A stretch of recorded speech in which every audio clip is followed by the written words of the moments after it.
Now that you've been able to get into the online tutoring room, let's discover some of its features. So first, I will take us to a breakout group. So down here at the bottom, we have many different icons. We have the chat icon, the people icon that shows you who's all in the room. We have the share content feature, as well as my settings feature.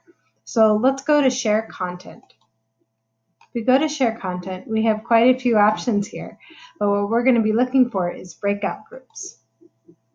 Now there's two ways you can put yourself in a breakout group. First of all, you want to make sure up here is always says custom assignment. If it says randomly assign, you can have quite a bit of problems by moving people all over the place. So always check and make sure that it's custom assignment, and you make sure not to allow attendees to switch groups because you don't want students hopping around.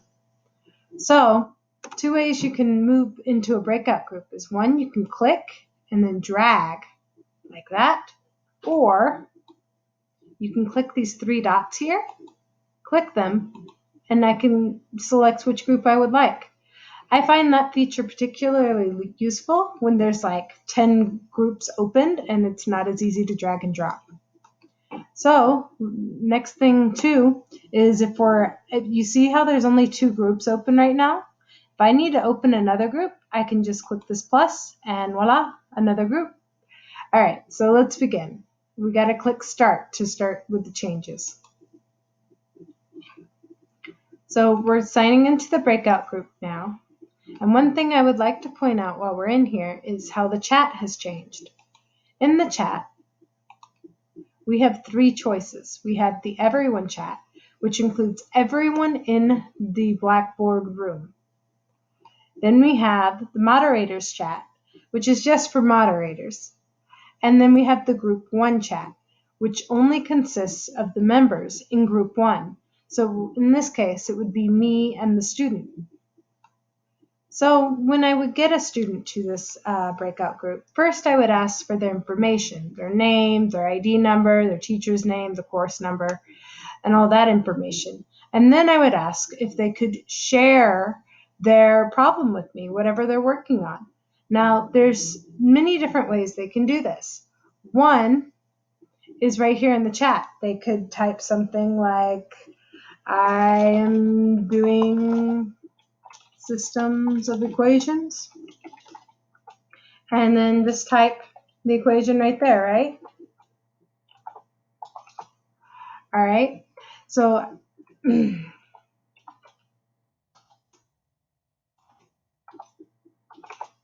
could do something like that. Or I could go right down here on the share content feature, share blank whiteboard. I normally do this as soon as I get into the room, just because it's better than looking at the blankness. So on our whiteboard, it's kind of like set up like Microsoft Paint. So you have the icons up here, you have the select, the pointer, the pencil, the shapes, the text, and the eraser. Now, keep in mind the eraser will clear everything on the screen. I've had so many people work on a big, long written thing, and then they want to erase one thing and erase it all.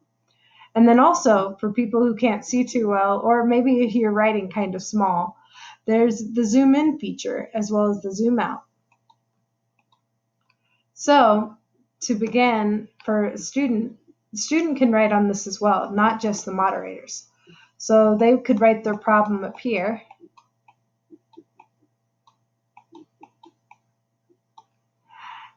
And if they make a mistake, they can click on this select, click the mistake that they made, and then press delete on their keyboard, and it will disappear without having to erase the whole thing. Another good tip is that for tutors, when the student writes in a particular color, you write in a different color so that they know that that's you writing and not them. Next, this is the clear feature, and as you can see, it erases everything. Another nice one is the text. Because I have trouble with the mouse, it's actually quite nice to be able to type whatever I need to see. But of course, it does not go down until I press enter. There's also shapes and lines. And the line might be nice if you were maybe drawing a graph, especially if it was linear.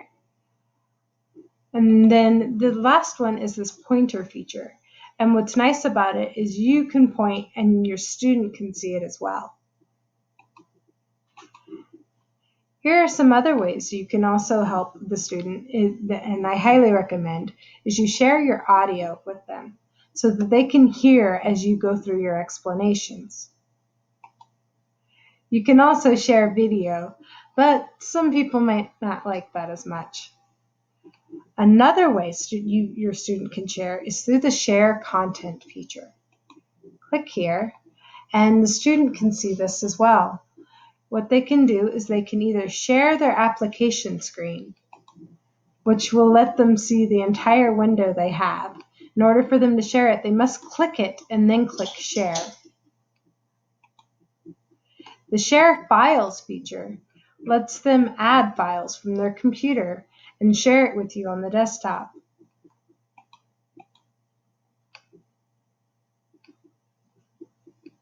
When you're done with your session, make sure you give your tutoree the survey link and tell them that you're going to move them back to the main room. And encourage them to come back and raise their hand if they have any more questions. To leave the room, I go back to the breakout groups. I do not want to click that stop sign that we saw back here, because if I do, there's a chance that it'll end all the breakout groups, and that's not something I would want. So I can either click the dots and go back to the main room, or I can simply drag and drop. Update.